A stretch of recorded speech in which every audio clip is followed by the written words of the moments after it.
Mais ce comeback raté, les amis, ce comeback de l'extrême médiocrité. Ah non, je vous assure, Nanatsu no Taizai est un manga que j'apprécie énormément. Et pour diverses raisons que je ne vais pas mentionner ici parce que ce serait une liste bien trop longue. Mais je ne vais pas lui faire un traitement de faveur. Et quand les choses sont mauvaises, je ne vais pas les épousseter comme ça, vite fait, du revers de la main. Non. Non. J'ai trouvé que là, on avait l'opportunité d'un comeback énormissime avec Meliodas, et c'était juste... Voilà, c'était vraiment médiocre pour moi, désolé. Yo les amis, on se retrouve pour la review du chapitre 400. Non. Non, pas 400, qui me dit ça? Non. Le chapitre 188 de Nanatsu no Taizai. Je viens de refaire je viens de faire la review de Fairy Tail en fait, c'est pour ça, et j'ai failli dire la review de Fairy Tail en fait, là, justement. Mais non les amis, nous sommes là pour parler de Nanatsu no Taizai, chapitre 188, et pour moi, après une longue série de très bons chapitres, en ce qui concerne donc Seven Deadly Sins, hein, eh bien nous retrouvons un chapitre assez mauvais. Ouais. Et non, c'est pas parce que Meliodas revient, hein. J'espère que vous n'allez pas penser ça, parce que c'est vrai que je me suis dit merde, je vais vraiment passer pour le pire des, voilà, enfin j'allais dire des fanboys, mais anti-fanboy Meliodas si vous voulez, ce qui est faux, hein. Je vous assure que je ne déteste pas Meliodas, les choses que je lui ai reprochées, vous les savez, je vais pas encore repartir dedans. Vous savez très bien ce que je lui reproche, et c'est au niveau de ses expressions. Je trouve que le personnage ne dégage pas grand chose, ce qui est la même chose pour son passé. Je viens de dire que j'allais pas les redire et je les ai redites. Ouais, bon. Enfin bref, vous savez pourquoi qu'est-ce que j'ai contre Meliodas? En revanche, par contre, que Meliodas soit le protagoniste et qu'on l'attende, ça, j'étais à fond avec ce truc. Avec cet enjeu, j'étais vraiment à fond. J'attendais que Meliodas nous fasse son big comeback, si vous voulez. Et j'ai été déçu, j'ai été vraiment déçu. Je vous expliquerai pourquoi donc. Avant toute chose, amis, nous allons peut-être parler d'une petite chose que j'ai remarqué, que vous m'avez fait remarquer dans les commentaires. Et bien c'est par rapport à la sortie du deuxième, il me semble, databook de Nanatsu no Taizai, qui nous a donné pas mal d'autres petites informations assez intéressantes, et notamment par rapport aux 10 commandements. Donc je n'ai pas vu en fait le databook, mais par contre je peux vous parler en fait des 10 commandements, parce que je suis allé les voir sur le Wicca, du coup ça avait été rempli, tout ça, bon bref. Et du coup, les 10 commandements, maintenant on a les 10, voilà, c'est rempli, c'est fait, donc les petites cases elles sont toutes remplies.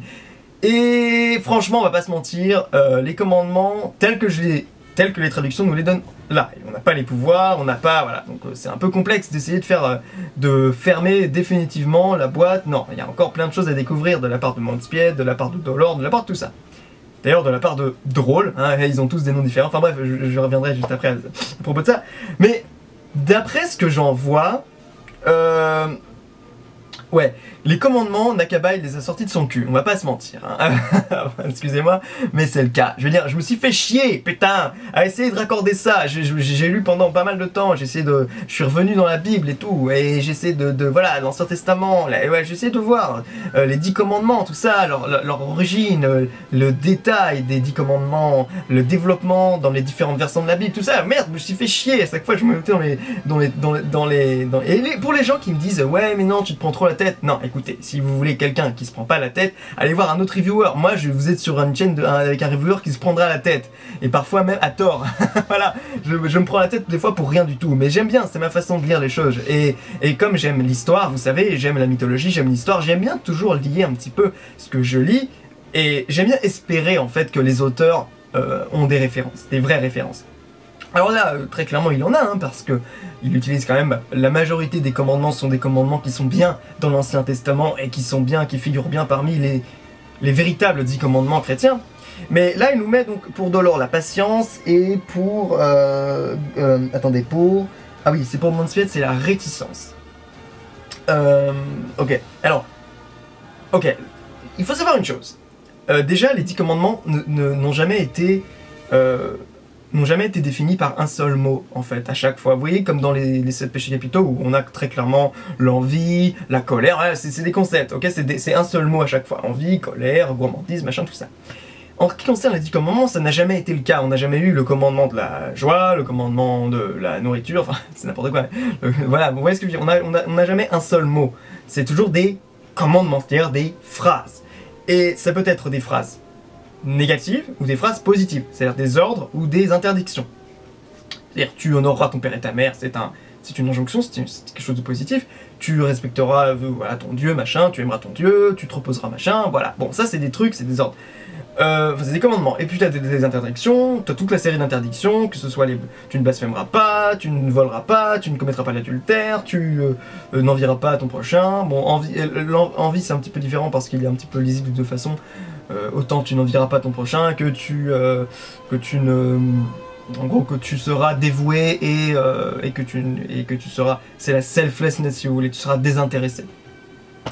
Donc, voilà, c'est pas forcément si évident que d'essayer de faire des listes avec des noms genre Galan, la vérité, machin de ça. Mais en ce qui concerne donc les 10 commandements, on pouvait quand même essayer de trouver une liste par rapport aux 10 commandements. Donc on avait tu n'auras ton Dieu, tu te reposeras le dimanche, tu ne voleras pas, tu ne blasphémeras pas, tu ne commettras pas l'adultère, tu seras désintéressé, tu ne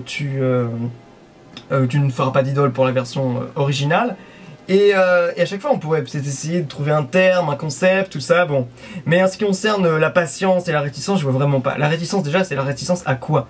La réticence à quoi? C'est la réticence à voler, la réticence à dire du mal ou à blasphémer. Peut-être on peut imaginer qu'il va les rattraper, qu'il va se rattraper, hein, parce que je sais pas, c'est encore assez vague ces termes. Pareil, la patience, on pourrait imaginer que c'est le fait d'être, de ne pas dire de gros mots, donc de pas blasphémer si vous voulez, de pas s'énerver. Mais enfin, je trouve que c'est un peu dommage quand même, parce que la patience et puis la réticence, c'est pas des commandements. Voilà, point à la ligne, c'en est pas. C'est vraiment, c'est n'importe quoi. Et aussi, j'avais déjà senti le truc un petit peu, parce que si on n'a pas le vol, tu ne voleras point, c'est quand même un truc qui aurait pu donner lieu à des pouvoirs super cool, le vol.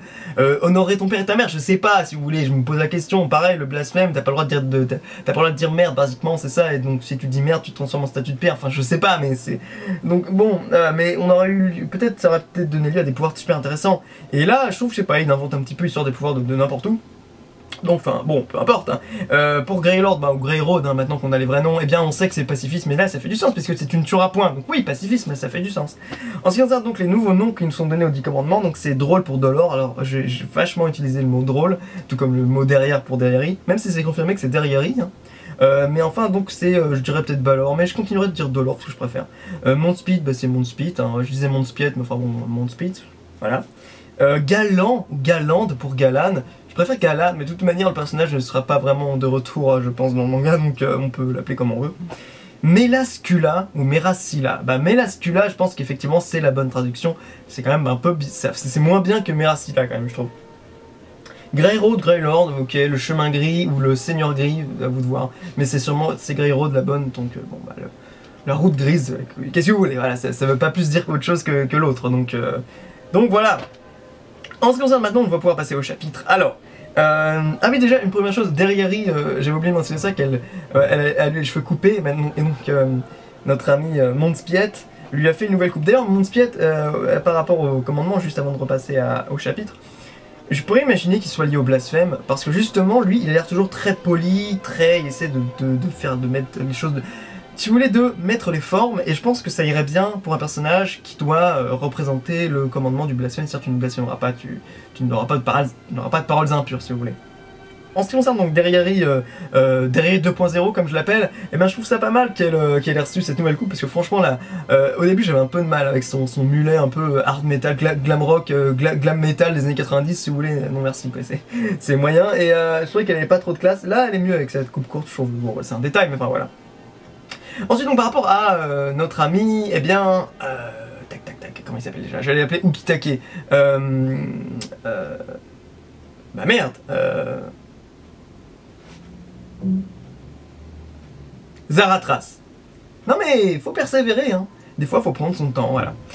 Zaratras. Ah oui, c'est Ukitake, hein. C'est Ukitake avec une armure.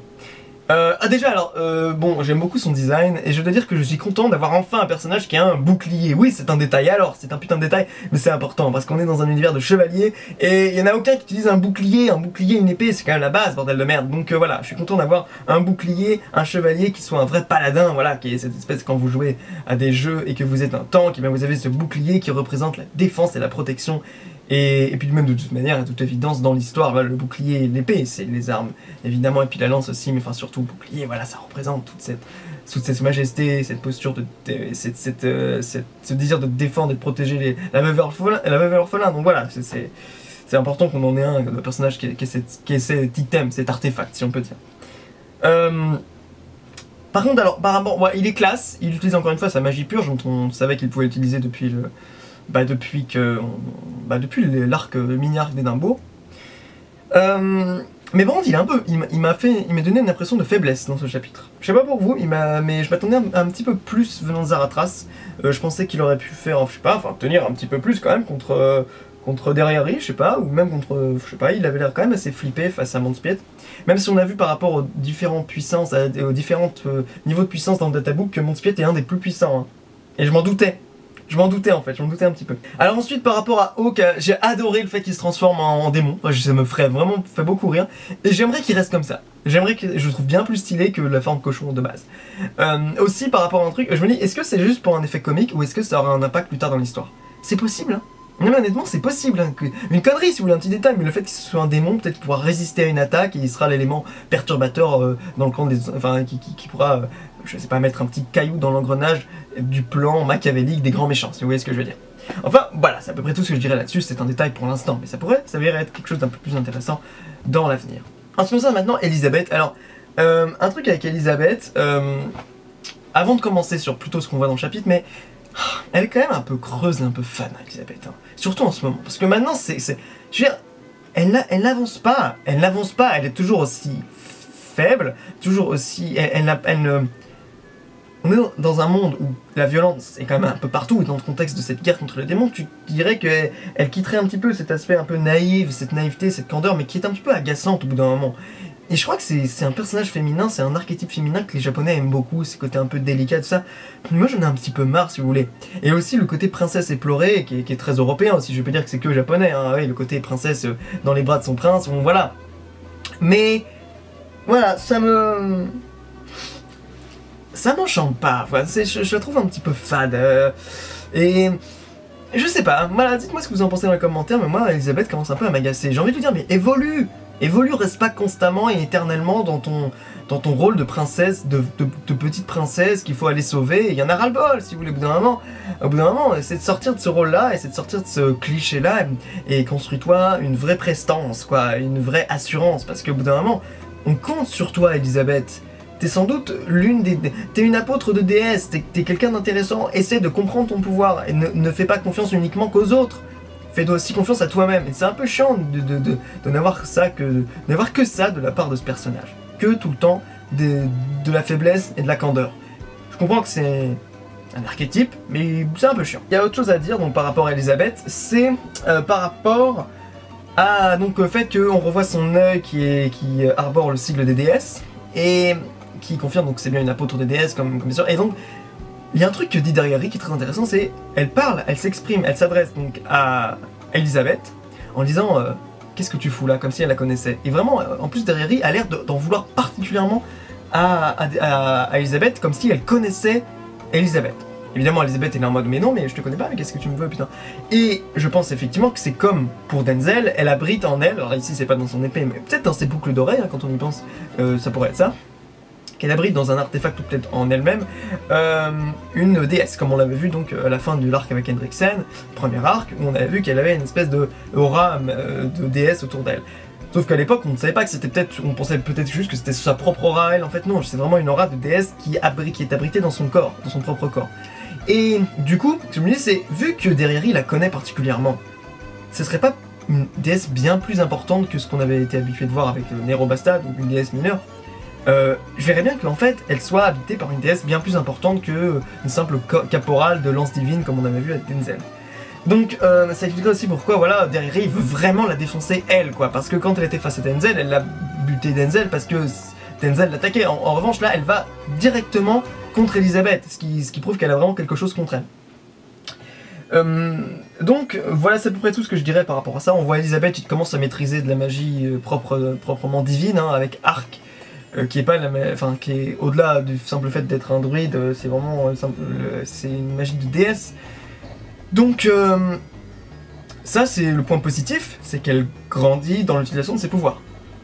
Je ne dis pas le contraire. Enfin voilà. Ensuite on va pouvoir passer alors pour moi à ce qui a fait que ce chapitre était vraiment raté dans ce qu'il voulait apporter en fait.